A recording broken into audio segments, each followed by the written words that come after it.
Hi, this is Dr. Inky Parrack returning to Whiteboard Wednesday talking about varicose vein part 2.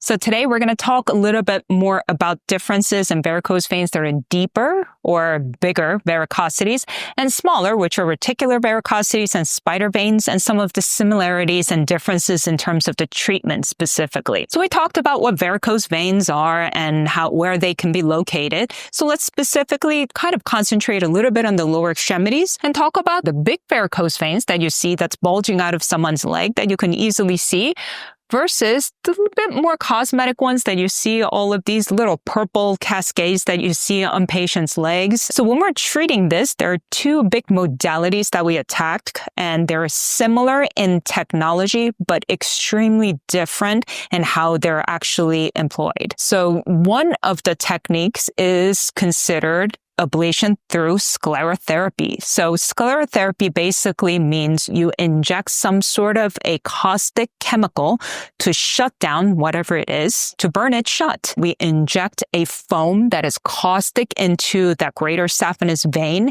and then it causes that vein to spasm shut. It's a very similar technology that we employ in terms of sclerotherapy to the spider veins. It's very similar chemical, which is caustic to the veins, gets injected into that component of the vein that we want to get rid of, and it actually makes it also spasm and basically burn it shut. The other possible option for the varicosity component in terms of the greater saphenous vein or even the spider vein external component is we can use some sort of a energy-based. So whether it be laser or radio frequency, there's a laser and radio frequency that could be used in an endovenous manner, meaning we put this into the blood vessel, namely the greater saphenous vein, and it's usually a catheter that carries this energy inside, and then it burns it shut from inside out. A lot of times, these two techniques of doing either a chemical therapy or energy-based therapy works in conjunction. So it's not one versus another. Some people, it's clear-cut, you just use one and that's it. But a lot of times, you do want to employ the two together to get the best outcomes. The two have very similar bases in terms of what needs to be done to get rid of the blood vessels, because at the end of the day, they're all blood vessels.